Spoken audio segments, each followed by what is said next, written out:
Hello and welcome back to the Now We Know Show, the show where we discuss a topic of interest and by the end we will have learnt something new and hopefully you will too. I'm Zak. I'm Buzz. And I'm Jack. And this week we are doing our part 2. Oh, yes. Part 1 last week, the House on the Hill Toy Museum. Part 2, Mountfitchet Anglo-Saxon Castle. Hey!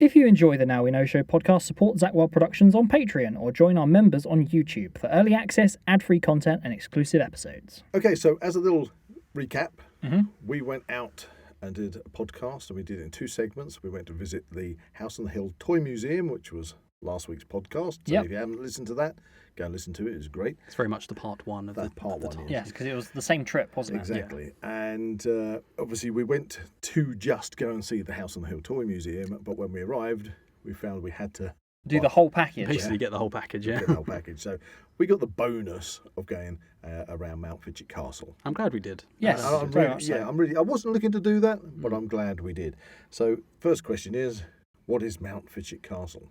Well, Mountfitchet Castle is an Anglo-Saxon castle, which is it's a reconstruction, but it's great. So a little bit of history on that. Okay, it is believed to have been an early Iron Age fort and Roman, Saxon, and Viking settlement. Artifacts found on the site from these periods have supported that.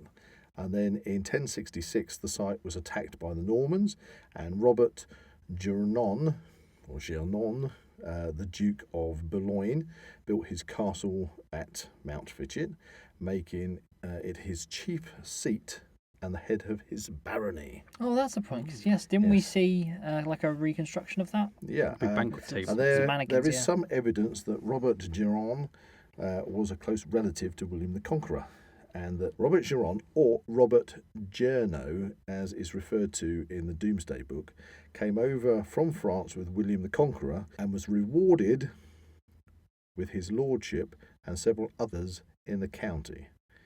The male line of the Gernon family continued for only 5 generations. The time of Robert Geron's death is unknown.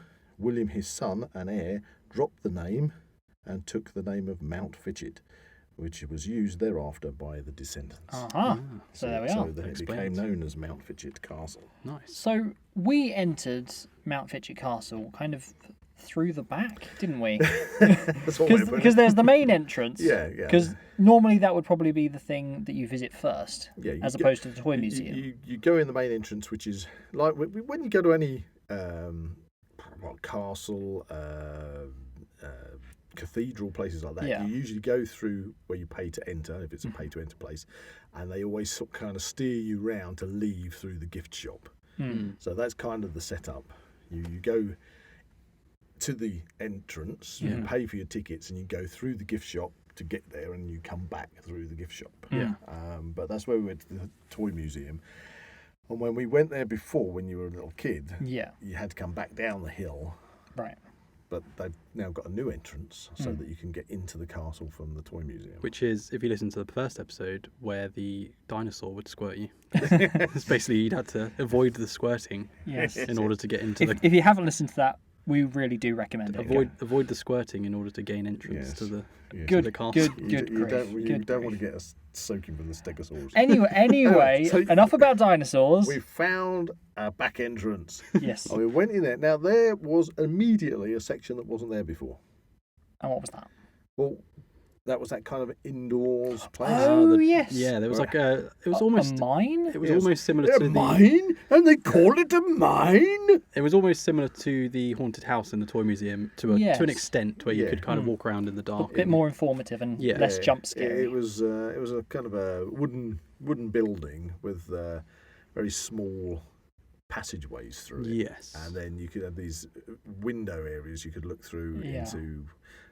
It's very dim lighting. Yeah. Which we do have footage of as well. And it had descriptive audio telling you what Yeah. What was going on, yeah. There's one point where there was like bars across the floor, and there was a mannequin at the bottom, like That was towards the end of it. towards yes. the end. That was quite cool. Looking up your skirt. I'll Yeah. definitely have Well, to. I wasn't wearing squirts. I'll put that clip up. Squirts. You're not wearing a Sorry. squirt. Got a bit ahead of myself. I think you was meant to be a miner down the mines. Or Anyway, I'm going to put that clip up now. Okay.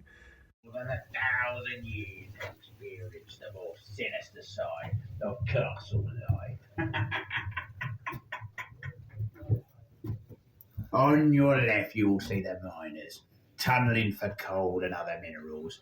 A dark and dangerous job in which many lost their lives when the tunnels collapsed, burying them alive. During the times of siege, the miners were used by the Baron to tunnel under and undermine the walls of the castles, bringing the ramparts crashing down and allowing attacking armies to storm inside. Further along the map, you will see they produce potions and medicines for the Baron and other castle inhabitants. Alchemy in medieval times was a mixture of science, philosophy and witchcraft, in which more people died from the treatment than if they'd been left alone. Beyond that, turn left and carefully go down the slope.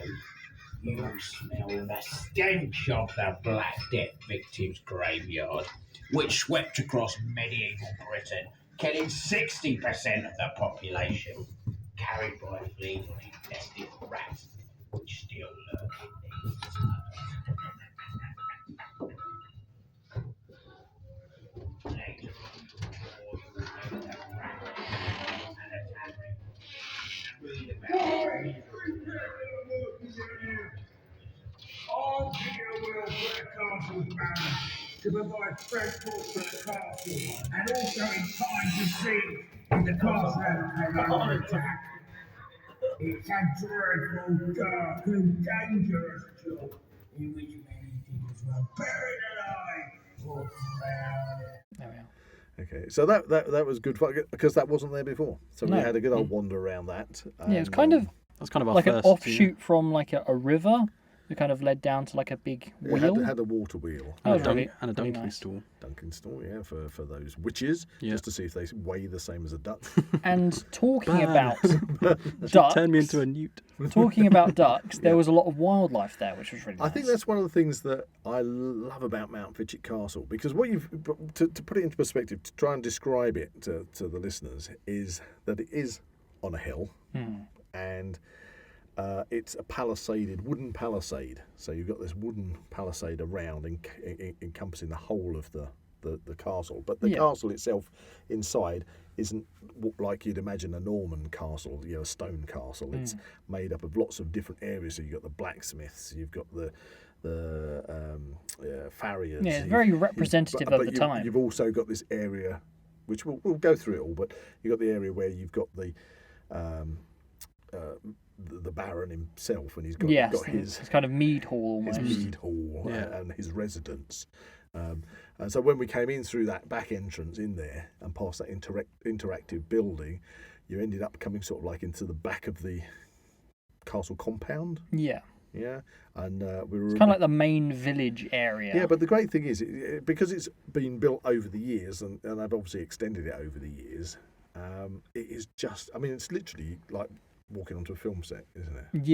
Yeah. You go to a lot of ruined castles, stone castles, and they're great, and there's some fantastic castles that are still in really good condition throughout the UK, but this one, it just has that atmosphere, doesn't it? Yeah, It's very And- immersive, especially with the animals going Yeah, around. that's what I was getting to. You've got all these animals walking around. The first thing that came trotting up with all the goats, yeah. Yeah, all the goats. where suddenly Zak started running away. Oh yeah, I started running away because when I first The PTSD went, kicks in. when I first went to Mountfitchet Castle when I was very, very young, Very, very young. I did have an encounter So with a with a goat, goat, yeah. and it tried to swallow my arm. Yeah. Well, it was actually quite funny. You can, when you're there, if you're taking your children there, you can actually buy food, bags of feed to the animals. I think they did offer us one, didn't they, at the entrance? They did, but I learnt from my mistakes. He learned from last time, yeah. So anyway, when we were there last time, we bought you some animal feed. Yeah. And we came out of the castle palisade at the front, and the big slope going down to the gift shop. There was benches, and we were sitting on a bench, and I remember this white goat that was further down the hill. And you said, "Can I go and feed the goat?" So Zak ran off to feed the goat, and me and Tina were just chatting, and then we noticed that Zak's waving at us. So we were, he's having fun down there, he's waving at us. So we're just sitting there waving back at him, and he's more frantic, waving and waving. And then it was the sudden realisation that what had happened is he'd been feeding the goat, so putting his hand in the bag, giving it some food, and then it just said, "Well, I'm not having this, I'll just have the bag." But it went straight for the bag and your hand. And my hand. And it was chomping his whole arm down his throat. Yeah. So actually what he was doing, he was waving frantically with one arm while the other Like arm was frantically in disbelief that I'm being swallowed by a goat. And it was like some realisation, and Dad comes running down there to extract his arm from this goat. And so, left you traumatised. Yeah. So, yeah. I have a very love-hate relationship with goats. Mostly hate. Yeah, so they taste nicer. True. And, That's the love part. So when we got in there, that was typical. All the goats came trotting up to meet you, didn't they? Yes. Got Okay, unfinished just business. hands raised above the head. Yeah, Don't want any trouble here. I have no food. Please go away.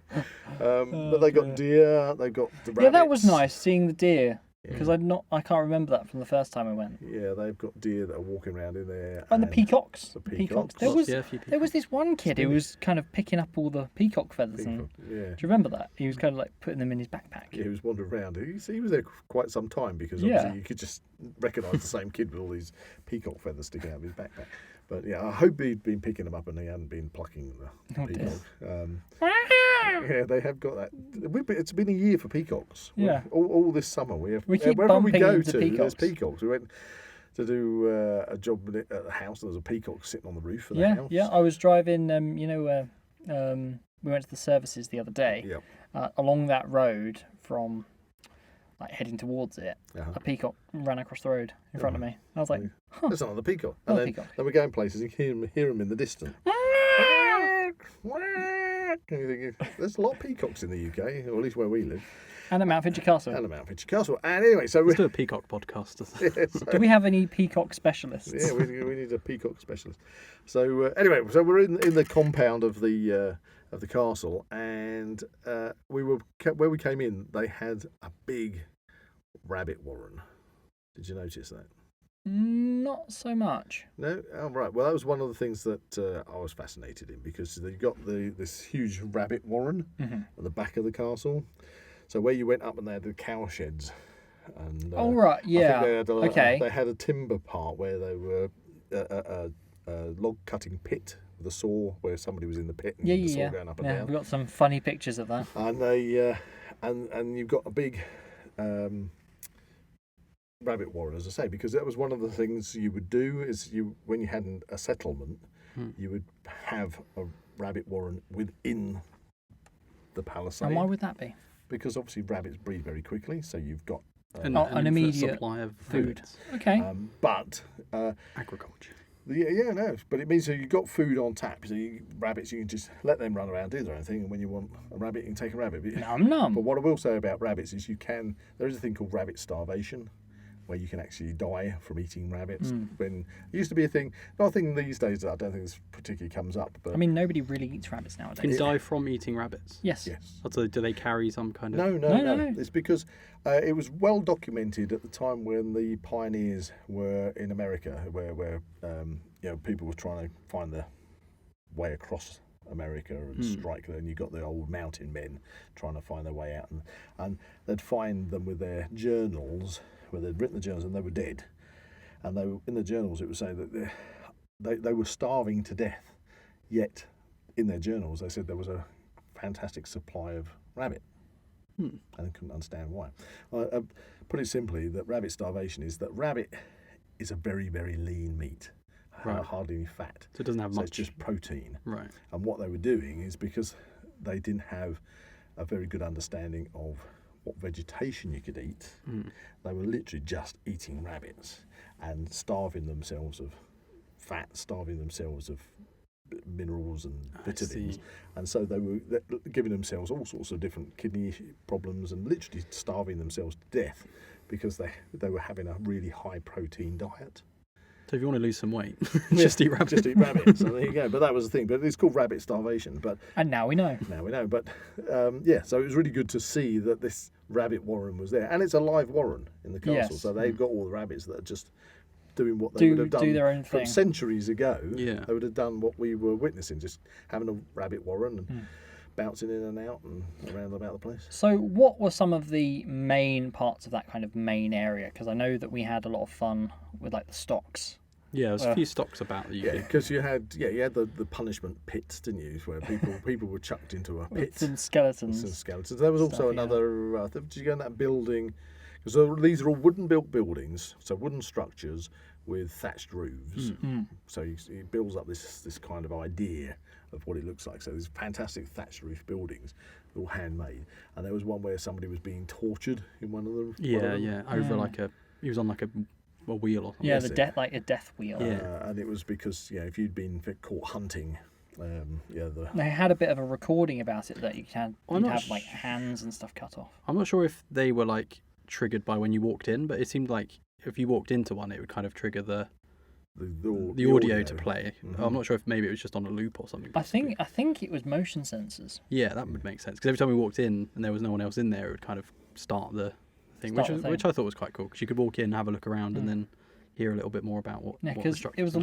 a lot of mannequins in all these different kind of. And I bits. think they were very well presented as Definitely, well. yeah. Some of them are a bit iffy sometimes, but they were well I presented. like the one with the arrow sticking out of him. Oh yeah, and the guy washing his hands of blood. Yeah. Oh, nice.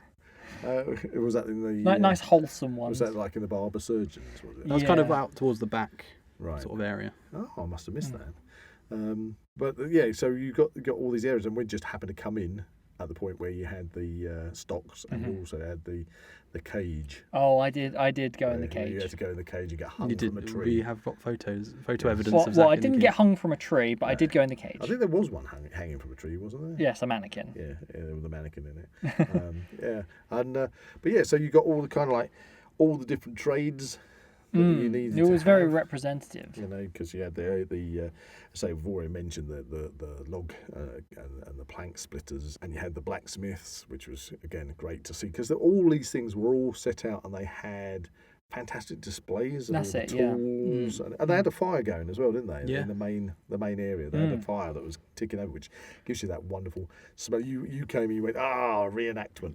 Yes, that was the first thing I said when I Yes. first stepped into kind of the area. Because was the smell, that smoky fire smell. it really puts a living. It triggered a memory of Yeah. like going to reenactment events, which, funnily enough, we're actually going to. Yes, we this had coming got week. Tewkesbury Medieval Festival. There you this go. I'll have to do a coming weekend. podcast on that.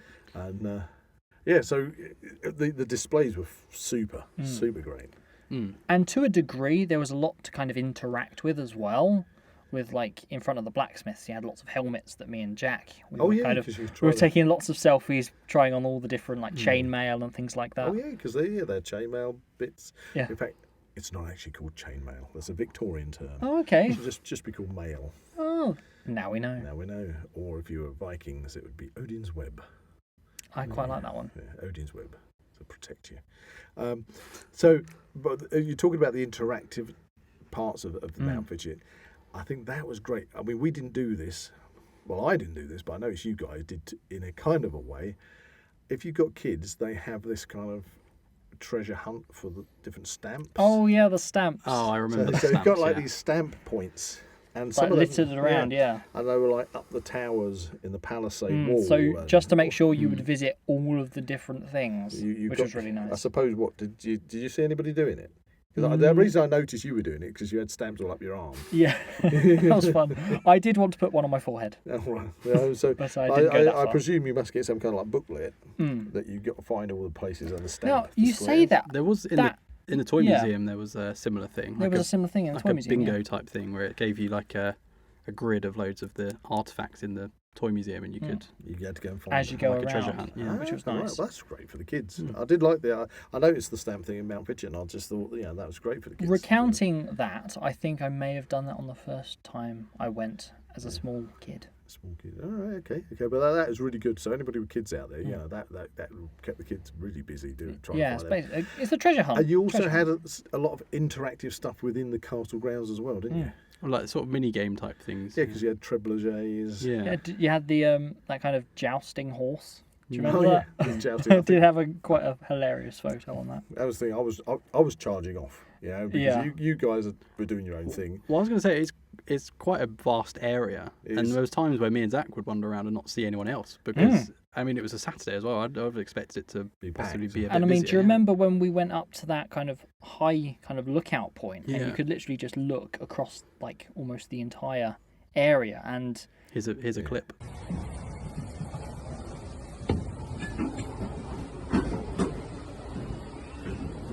that's all you could see was just this fantastic landscape. Encampment, As I say, just like it was out in the movies. Yeah, and it would be a really good set actually. It would be a really good set. And if we had the budget. Talking about that, well, okay, so obviously we're filming Hartsfeld and the Identity Stealer, which is a fantasy indie independent film, and it's very low budget. But micro budget. Yes. It's set in the Anglo-Saxon / Viking period. If you want to listen to a podcast about film making on a micro budget, Yes, we have done one. you're in the right place. Go and find it. But the reason for me, I was looking around and it was two things. One, I was taking the advantage of looking at all the different set pieces they'd done there and looking at how getting ideas for set dressing the village that we've been building. Yeah. But that was the thing. We've actually built a small Anglo-Saxon village for the film because of that reason. We wanted to go and hire out somewhere like Mountfitchet to use it as an actual a base film location. Yeah.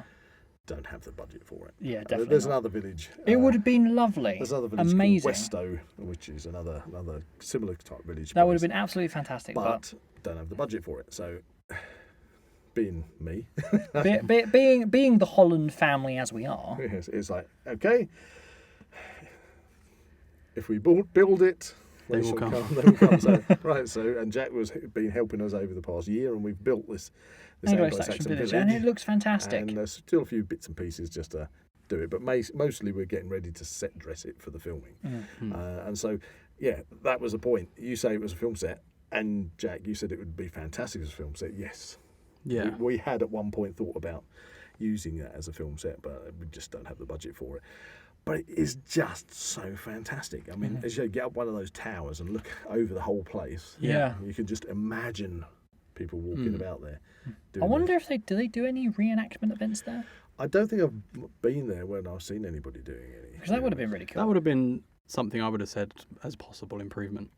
Not improvement, but just a nice thing would be maybe to have somebody like an interactor. Have kind of villagers walking around, kind of giving you information. But I suppose the mannequins do that. Yeah, they don't walk around. But maybe they do.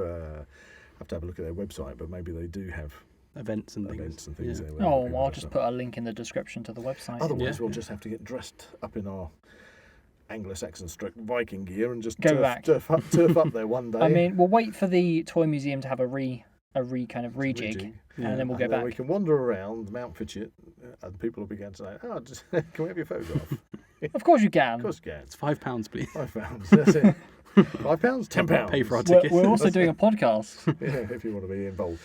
So we've got these wonderful, wonderful interactive things. But they had trebuchets. They had all sorts of different sort of. I know there was at least 3 different firing ranges that you could. Yeah, it was like a tennis ball catapult type thing. Yeah. Which kind of was that to kind of represent the trebuchet at all? Kind of. It was like a slingshot. It kept firing off to the left, I found. Yeah, it didn't really have much of an aim. Just for the kids, though. It was quite fun little thing. Oh yeah, but that's what I'm saying. It's more fun for the kids. There was also a kind of bit we stumbled across right at sort of the back corner, which was like a medieval herb garden. Oh yes. Which was quite a nice miniature herb garden, which all sorts of different plants. Like old herbs and stuff. There's lots of information.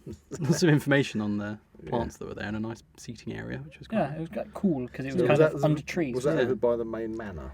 Yes. Yeah. kind of by Yes. the back corner. Because you had that section where you got the main manor house, again, thatched building, which had a tower on it, room, which was where the Baron himself slept in his room. And the inside there, that was set out with a big banqueting table. And It was very grand in there. very, very good. Very lovely to see that. And then they got a new section in the wall, which was kind of outside Mountfitchet palisade, which was meant to represent a siege tower. Yeah, I So got that. If it was under attack, what it would be like for the attackers Yeah. to be building a siege tower and rolling it up. It to was the it wall. was nice to kind of see that and go through that, because And I again, don't that- remember that from the first time. That was It relatively, was definitely relatively that was a new, yeah. part. With that as well, there was a kind of audio kind of trigger as well that told you a little bit more about it as you walked through, which was quite cool. And again, it had lots of these like helmets and bits and bobs scattered around that you could pick up, put on. Yeah. I think there was some swords you could half pull out of Yeah. their scabbards. Yeah, I think that was kind of just to gauge the weight of them. And that was the thing. I think it was kind of in that lower down section near the trebuchet. Wasn't there some pels in the ground with some sticks? There were that some they pels, but they were- touted as like training posts. They were very short pels. Now, Yeah. I think, didn't they have a measure, a height measure at some point? showing different- that was different kind of heights of people. That was down the through bottom ages. towards of the the hill. exit, yeah. Yeah, but even so, compared to that, although the people at the time were meant to be shorter than on average to what we are now, those pels were very short. Yeah, It's like- and if let's put it the this way, sticks. if yeah. they were meant to be representative of the Normans and the Anglo-Saxons when the Norman invasion 1066 came, it'd be like us fighting munchkins. Well, according to the height measure thing, the Viking warrior is only like 4 foot tall. Anyway. Yeah. Not sure how accurate. I think they got that a bit wonky. Yeah, it was It'd be 'cause- like, yeah. quickly get the time machine out, we'll nip back to 1066 and go and kick in all the munchkins that are running around. It was near that kind of. Get them down! It was near that the bow of that kind of ship, wasn't Yeah, it? yeah, Because they had like a little kind of ship seat area, didn't they? Yes, where you did a little Beowulf reenactment. She is my mother. I will not go back to her murky womb. And there you go, that's a Beowulf. Very, very, very Impromptu. specific reference there. Yeah, that was. And it's just fantastic all round, you know. I had an absolutely brilliant day. Mountfitchet Castle with all the it's just the interactive stuff and just the There smells. was so much to see. the immersion, I think, there was times where you could just be kind of lost in what was happening around. Yeah. I think There was so much to see. So much you to know, see. because I've gone to an awful lot of what people would consider castles, and you go through the castles, and some of them can be just literally ruins, others can be in reasonably sort of preserved conditions, some of them can be still lived in castles, but even when you get to those stone castles that are in half decent conditions, it just tends to be well managed ruins, but they don't have, in general, having the amount of stuff that's at Mountfitchet, where they've got all those sort of interactive displays of daily life. As I say, you could get lost there. You could easily wander around there 2 or 3 times on any one occasion. And as a family, you could take a picnic. A picnic and literally make the day of it, because there's plenty of space to just sit down. So and many have a picnic. benches and things to do that. You guys found a mine, if I recall. Sort of. Good grief, yeah. It was kind of just more of a wooden tunnel. Wasn't even really a hole. Was it meant to represent mining underneath? I believe it was, yes. Underneath the castles. I think we defences. realised sort of towards the end of the tunnel that it probably was more for kids. It was quite a small and It was quite- confined space. Yeah, quite cramped. But well, you got in there and got out again. Just about. It was very And I dark. also have footage of that. Okay, I'm coming in. Oh, hello, Zach. Hey! We're going into the mine. How far does this go? Oh my god, there's something down here. Oh, Christ. Oh, that's on my back. Again. Welcome to my secret den. Oh, is this it? I hope so. Oh, Christ. We fell down. Okay, we found ourselves stuck in a mine. The mines of Moria. Let me try and get out. Christ. very tight down here. Okay, I'm going. No, Oh, I shut my back on the wall. this is not the best way of doing this. Ah. Hello. I see daylight. I can see you.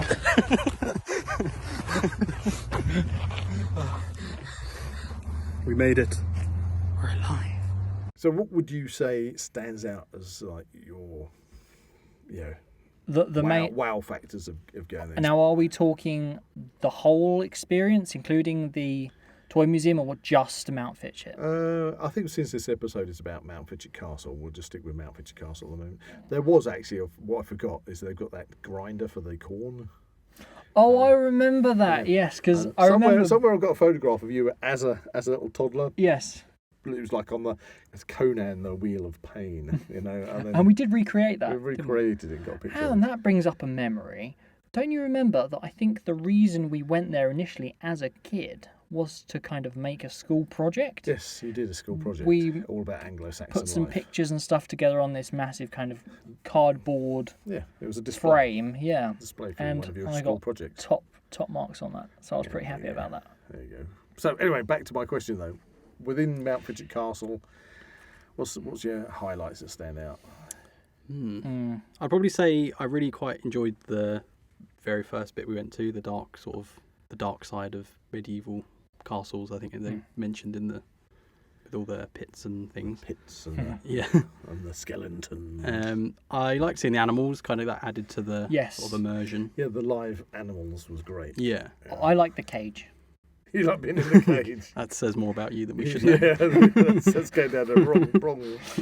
Should probably leave that there. The interactive parts, like all the stocks everywhere, I think because I and the helmets. to my and stuff, that were memory, really good. I don't really have any memory. I've possibly been there as a kid, I'm not sure, but just being able to explore it and not really know much about it beforehand and just sort of see how far it goes. And Yeah, because you were fixed to no kind of time frame or anything. It wasn't like an allocated hour or something to see the entire thing. It was just you've paid for the experience. You can spend the entire day there as long as you want. And similar to the toy museum, I'm sure you could probably go back and see things again that you probably didn't. Well, as we say, the example of that would be the siege tower. That wasn't there the first time we went, and now, we've gone back.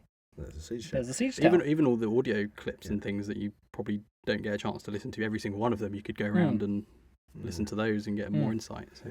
I mean, I love the whole thing, and I took so many photos, which are going to be You'll see throughout this episode. Yeah, Yes. but they were just brilliant for research. But I tell you, it's nothing in particular. One thing, but what I liked about it was that, did you know how many sort of little nooks and crannies there were, little passageways and staircases and lookout points and things you could find to climb up and go up and down. And it was just like lots of places. The exploration side that you could explore. Yeah. And you're up a tower, and then you're down a tower, and you find another tower, and it's just like there's just so many places you could So many, kids would just have a whale of a time. Like intricate things. Like there was a stretch rack.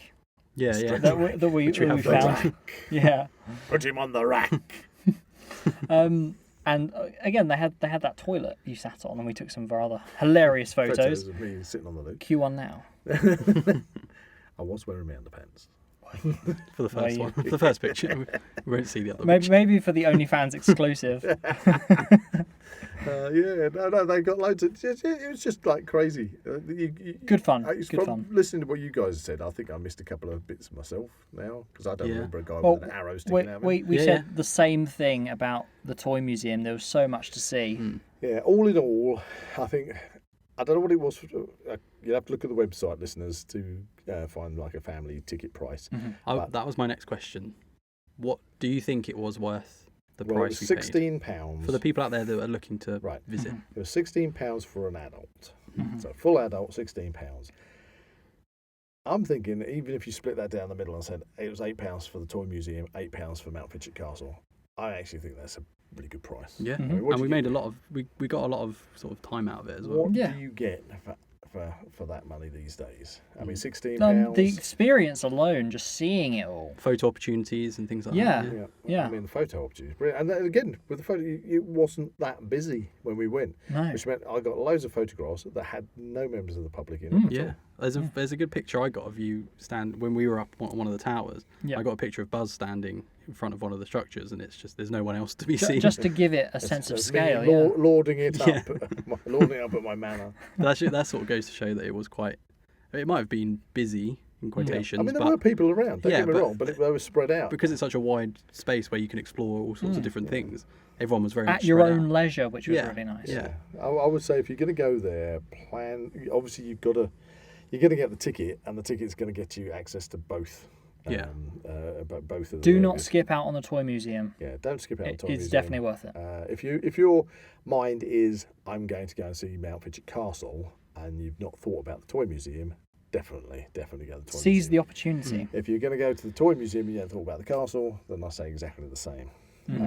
Together, I think they are both so different, but at the same time, there is just so much. Yeah. So, pack a picnic and make a good, and I mean a good day. of it. Yeah. Don't turn up Don't after rush. lunch. Don't rush. Don't turn up after lunch. Make a day of it, and you won't be sorry. Take your time. Take your time. And again, I think if it was raining, because we had a really nice day, didn't we? We did, yeah. It was very nice sun. But if it was raining in the toy museum, apart from the dinosaur bits outside, you're indoors. And also with Mountfitchet Castle, although the encampment stretches out over a wide area, there are so many areas that you can get out of the Take rain. cover. Shelter, yeah. You know, so that wouldn't even be an issue. And there's plenty of, if you're going to take a picnic and say it was pouring down with rain, so you're not going to lay out on the grass and just have a picnic. Down near the exit, there was plenty of covered table areas and stuff as well. Yeah.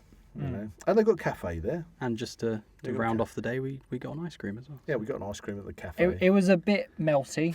I'm not It going to was a lie. hot day. It was a very hot day. It was a hot day, but yeah, we had and there was another peacock down On the there. peacock, which Zak failed to make friends with, unfortunately. I think you tried creeping up on it. I did do it. We did get a rather hilarious clip of that. Yeah, you're trying to sneak up on or just make friends. Maybe take a selfie, you know. Take a selfie with the peacock. But it wanted none of it. No.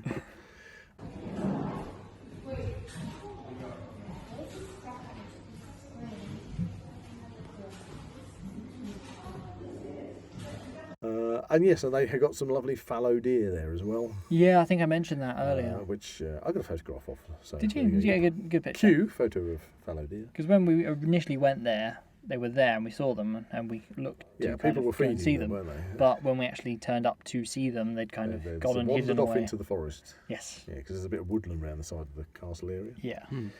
So overall, it was a splendid day out. It's a fantastic day out. And well Yes. worth going over to Mountfitchet Castle and the House of the Hill Toy Museum over near to Stansted Airport. Yes. So if you are within a decent distance, I would definitely recommend visiting. Yes. I think I did mention it to somebody at work and they are planning a trip there, Nice. which is Well, quite fun. Hopefully you can persuade them to listen to this podcast. Oh, yeah. And if they watch it on YouTube, they can see some of the footage and videos. That said, I think they are a bit annoyed with me that I'm having next weekend off because they wanted to go to a Brazilian party, thing A down Brazilian in... party? Then we go to a party where they all got Brazilians. No. Sounds like my sort of like Ouch, a sounds painful. parade in London. Somewhere. Oh, you mean like a Mardi Gras thing? Fiesta. A Yeah, fiesta. something like that. Like, I think it's next Sunday, but sorry, you got to go to Battle of Tewkesbury. Sorry, Tewkesbury and poke some Lancastrians. Yeah, with your pole arm. Does the castle or the surrounding sort of attraction have any sort of form of social media or websites that we can direct people to I think so, but just to get some more information? Yeah, I'll put a link in the description. Yeah, the Yeah. castle itself, Mountfitchet Castle, has got its own website, so yeah, they can get all the details from there. Nice. Okay, so to round off this spectacular episode, it's time for two-parter. the two-parter. It is time for, you guessed it, Quote of the Week. Quote of Quote the of the week. Quote of the week. Are we doing the song? Quote of the Week. Quote of the Week. It needs a jingle. Quote of the Week. Quote of the week. Quote of the week. Quote of the week. Anyway, quote of the week is As something. follows. Something. So does somebody have a quote? Well, I don't actually know this, so this will I'm be going new to to me. jump in because being that it's Mountfitchet, Mhm. Anglo-Saxon, I thought I'd go for an Anglo-Saxon quote. Fair You're enough. going to read it in On in topic. Old English. No. Oh. No. Well, I'm going to read it in English. Let's put Okay. it that way. And I am old. So kind of old English, yeah. Okay, so my quote is, there is no greater will on earth than the will to survive. And that's an Anglo-Saxon quote. And if you need any podcasts on survival techniques, you're in the right place. Don't tempt us. Don't tempt us. I like Anybody that. else? Come on. Whose will? Is anybody else going to... Well, that's the thing. You keep mentioning Roger when we use radio mics and Yeah. things. And like, you go Roger. And Roger, Roger. I always go copy and things. So. Copy. Should we give the audience a sort of teaser as to what to expect from the next sort of few episodes, maybe? What have we got planned coming up? Well, we've got some stonking things coming up. This think is true, but I don't quite know exactly which order they're going to come out I don't know in. which order they're going to come out in, but I know that there's one that we've kind of discussed a bit about, and that's going to be on the topic of robotics. Yeah. So we're going from the past to the future. Yeah. Well, there's a lot to talk about robotics at this present moment in time. We did an AI podcast Yes, already. and that was very, very popular. And the AI, obviously, is all part of the expanding universe of robotics. A robot comes from the Slavic term slave. Slave. And of Call course, back to the World's Call End. back to the World's End This episode. This episode is just full of callbacks. So we are going to be doing an episode on robotics, yes. I And do then- love the fact that we've got to that point of like podcast saturation that we can reference our own podcasts. Yeah, and we've got, we want to get Glenn back in for some more cryptozoology. I know he wants to do Yeah. the Jersey Devil, and Mothman. And I want to do the Rake. The Rake, what's that? Ooh, this Well, is- I guess we'll Well, find we'll out. find out. It's a Don't little want teaser for you there. Spoilers. We want to go on a live ghost hunt with I'm looking forward Mickey. to that. Yeah, that would be fun. And we've got so much more because we've got loads of prepping ones to do and things. And if there's any subjects that you guys would like us Please, to cover, Please maybe, get in comment below. contact, comment below. We're happy to cover most Mo- topics mo- within reason. most And things. it's about, so we're also overdue to revisit the superfans as well. Oh yeah, Yes. we've kind of got in contact with a lot more kind of Doctor Who. Any super people. fans out there? But I am still looking for a dinosaur expert. Yes. I need a dinosaur. Anyone, How's if it you go? are a Richard dinosaur. Oh my God, it's a dinosaur. Yes, yes. And on that note, I think we should. Can we visit Jurassic Park? It's too hot in here. We've all gone crazy. Yeah, I think we should leave it there. Yeah, because that's basically going to be, if we ever covered dinosaurs, we're just going to talk about Jurassic Park. Probably. Because that's the extent of our knowledge. Well, that's what I need to. And see, that's one of the questions. I need a dinosaur expert to say, is Jurassic Park a good, Representation. of real dinosaurs? Well, apparently the one As that far as goes paleontologists think. like the. I'm The sorry for the Dilophosaurus. audio listeners Sort it can't out. see my action. Yeah, he's kind of. Apparently that's actually very small, not as big as it is in the film, Oh, okay. and they don't spit. And that thing's a fake. It So- doesn't. Well, do okay, So but what- my question would be to a dinosaur expert: how would you know? Let's just do dinosaur spit. podcast now. No, It's a three-parter. Anyway, no. Okay, we're we've got gonna- a lot to come. We're going to listeners. draw it to a close there. Lot to do. But for now, I think it's time to say our farewells for this week. Oh, it sounded quite somber. If you enjoyed this podcast, please like and subscribe to this channel and comment below any suggestions of topics or activities you'd like to listen to in future episodes. That's goatee PTSD goodbye from Zak. Dear. That's a rusty helmet goodbye from Jack. Ah, Vikinger! Goodbye from Buzz, because I don't know what Anglo-Saxons would have shouted. But there you go. Goodbye. you can find the Now We Know Show podcast on YouTube, Spotify, Amazon Music and Apple Podcasts. Check out the Zak Wylde Productions social media pages on Facebook, Instagram and Twitter, or visit the Zak Wylde Productions website at www.zakwyldeproductions.com. Please get in contact, we'd love to find out how you're listening to us. So get in touch in the comments and don't forget to check out Zak Wylde Productions on Patreon to become an official ZWP patron today.